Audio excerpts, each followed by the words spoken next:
இப்படி நம்ம வாழ்வியல் முறைகளில் செய்கிற தவறுகள்னால உடலில் கழிவுகள் தேங்குது. இந்த கழிவுகளையுமே இந்த பஞ்சபூதங்கள் முனைஞ்சு போய் அதை சரிப்படுத்துறதுக்காக தான் போய் வேலை செய்து இதை தான் வந்து நாடியில் வந்து அதை நமக்கு அறிவுறுத்துருக்கு. அதாவது பஞ்சபூதங்கள் இயல்புலேருந்து நகர்ந்து போயிருக்காங்க, திரும்பவும் இயல்பு கொண்டு வந்து ஆரோக்கியத்தை திருப்பணும் அப்படிங்கிறது தான் வந்து அதுக்கு ஒரு சப்போர்ட்டு தேவை அப்படிங்கிறது தான் வந்து இந்த நாடியில் புள்ளித்தேர்வுக்கான ஒரு பஞ்சபூதங்களை இங்கே அறிவுறுத்துது. புரியுதுங்களா?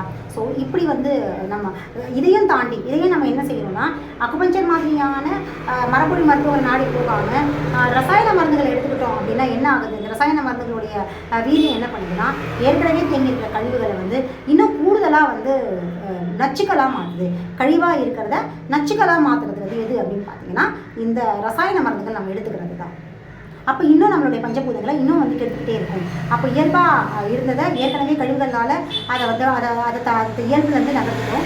இன்னும் அந்த நகர்த்துனதை வந்து இன்னும் வேகமாக இன்னும் வந்து திரும்ப அதோடைய பேக் டு ஃபார்முக்கு திரும்ப விடாமல் இன்னும் வந்து அதே பிரச்சனையை சுற்றிட்டு இருக்க வச்சிருக்கிறது காரணம் என்ன அப்படின்னு பார்த்தீங்கன்னா நம்ம வந்து உடலில் தேவையில்லாத ரசாயனங்களை கொடுத்து நம்ம உடலில் வந்து உடல் இயக்கத்தையும் பஞ்சபூதங்களை டிஸ்டர்ப் பண்ணுறோம். ஸோ இந்த மாதிரியான நேரங்களில் தான் இந்த பஞ்சபூதங்கள் கடுமையாக டிஸ்டர்ப் ஆகும்.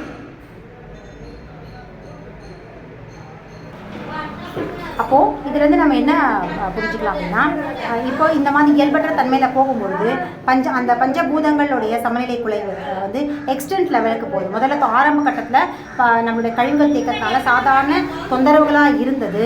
அடுத்தடுத்த நிலைக்கு பஞ்சபூதங்களை தொடர்ந்து நம்ம ரசாயன மருந்துகள்னால கெடுத்துக்கிட்டே வரும்பொழுது என்னவா மாறுதுன்னா தொந்தரவுகள் நோய்களாக மாறுது. அப்போ நோய்களாக மாறுறதா கடுமையான ரிஃப்ளெக்ஷனாக இருக்குது. ஆரம்ப கட்டத்தில் சாதாரண காய்ச்சல், சளி, இரும்பல் அப்படின்னு தான் வரும் இல்லையா? இப்போது ஒரு உறுப்பு இருக்குது அப்படின்னா இப்போது வயிற்றில் கழிவுகள் தேங்கி இருக்குது அப்படின்னா என்னவா அந்த கழிவுகளை வெளியேற்றுறதுக்கு பஞ்சபூதங்கள் செயல்படுது. அப்படின்னா எப்படி வெளியேற்றும் அப்படின்னு பார்த்தீங்கன்னா வாந்தி மூலயமா வெளியேற்றும்.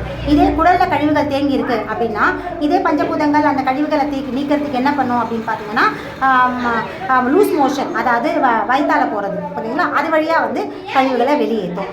இதே வந்து நெஞ்சில் அதாவது நுரையீரல் பகுதியில் சளியாக கழிவுகள் தேங்கி இருக்கு அப்படின்னா உடல் என்ன பண்ண கழிவுகள் தேங்கி இருக்குன்னா சளியை கொடுத்து மூக்கு வழியாக அதை வெளியேற்றும்.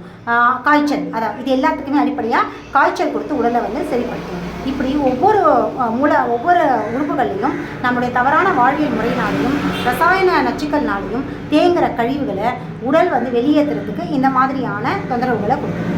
இது சாதாரண நிலையில் இருக்கும்போது இந்த மாதிரி சாதாரண தொந்தரவுகள் 2 நாள் 3 நாட்களில் வந்து சரியாகும்.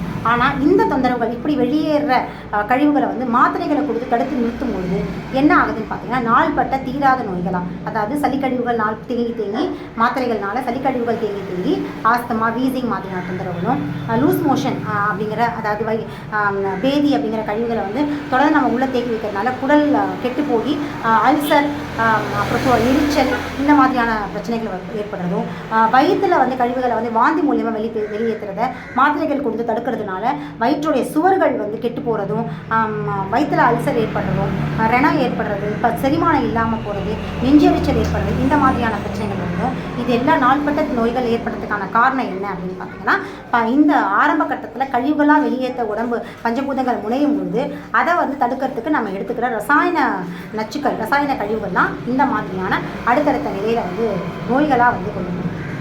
இதை தான் வந்து அக்குபஞ்சர் உடைய பார்வையில் பஞ்சபூதங்கள் அப்படிங்கிறத பஞ்சபூதங்களுடைய அடிப்படை எப்படி பார்க்குறோம் அப்படின்னு பார்த்தீங்கன்னா நாடி மூலயமா அந்த புள்ளித்தேர்வு, அதாவது எந்த மூலகங்கள் வந்து எந்த உறுப்புகள் கழிவு தேங்கியிருக்கு, அந்த உறுப்புகளில் எந்த மூலகங்கள் வந்து அங்கே எந்த மூலகங்கள் தீவிரமாக வேலை செய்து எதுக்கு வந்து சப்போர்ட்டு தேவைப்படுது, எந்த மூலகத்துக்கு வந்து சப்போர்ட்டு தேவைப்படுது அப்படிங்கிறத இங்கே அறிவுறுத்துது.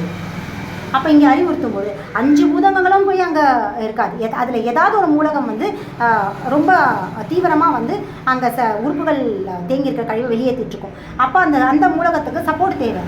அதை தான் வந்து இங்கே இப்போ நீர் மூலகம் வந்து அங்கே ஏதோ ஒரு உறுப்பில் நீர்மூலகத்துடைய சம்மந்தப்பட்ட கழிவுகள் தேங்கியிருக்கு. அப்போ நீர்மூலகம் அந்த பஞ்சபூதங்களில் நீர்மூலகம் அங்கே தீவிரமாக வந்து வேலை செஞ்சுக்கிட்டு இருக்கு, அந்த கழிவுகள் அகற்றுறதுக்கும் அந்த உறுப்பை வந்து திரும்பவும் இயக்க வைக்கிறதுக்கும். அப்போ இங்கே வந்து அந்த நீர்மூலகத்தை வந்து இங்கே காட்டும். நீர்மூலகத்துக்கு ஆற்றல் தேவை.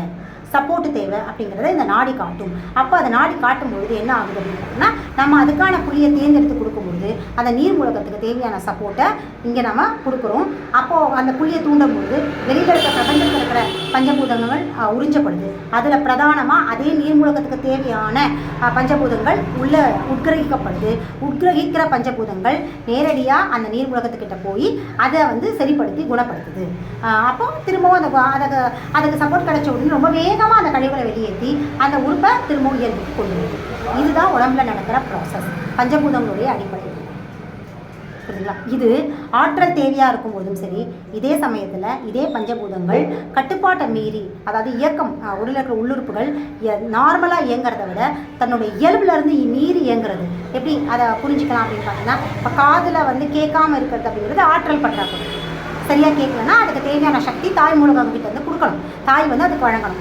அதே காதில் இறைச்சல், அதாவது நார்மலாக இருக்கும்போது கூட உள்ள இறைச்சல் சத்தம் கேட்டுக்கிட்டே இருக்கும் பாருங்கள், இறைஞ்சிக்கிட்டே இருக்குது பார்த்தீங்களா? இது என்ன அப்படின்னு பார்த்தீங்கன்னா கட்டுப்பாட்டை மீறி போகுது.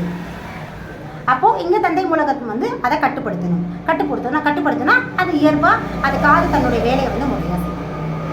ஸோ இது மாதிரி உள்ளே இருக்கிற எல்லா உறுப்புகளுமே வந்து தன்னை கட்டுப்பாட்டை மீறி போகிறதும் தன்னுடைய ஆற்றல் வந்து சோர்ந்து போகிறதுமான 2 விஷயங்கள் ஒவ்வொரு நிமிஷமும் நடந்துக்கிட்டே இருக்குது. இதில் எது தேவை அப்படிங்கிறதெல்லாம் அறிவுறுத்தல் தான் நாடி. அதை நாடியை பார்த்துட்டு நம்ம சிகிச்சை கொடுக்கும்பொழுது அது கட்டுப்படுத்துறதுக்கு தேவையா இல்லை வந்து ஆற்றல் வழங்குறதுக்கு தேவையாங்கிறத நமக்கு வந்து அறிவுறுத்தும். அதை நம்ம கொடுக்கும்பொழுது அதை முறையாக செஞ்சு அந்த உறுப்புகளை வந்து சரி செய்யும். சரிங்களா? இப்போ நம்ம இன்றைக்கி வந்து ஐம்பூதங்களுடைய ஒரு சில கொள்கைகளை நம்ம பார்த்தோம். தொடர்ந்து அடுத்தடுத்த காணொலியில் பஞ்சபூதங்களுடைய ஆக்கச்சுற்று என்னென்ன சுற்றுகள் இருக்குது அப்படிங்கிறத பார்த்து தொடர்ந்து நம்ம இதை பற்றி பேசுவோம். நன்றி, வணக்கம்.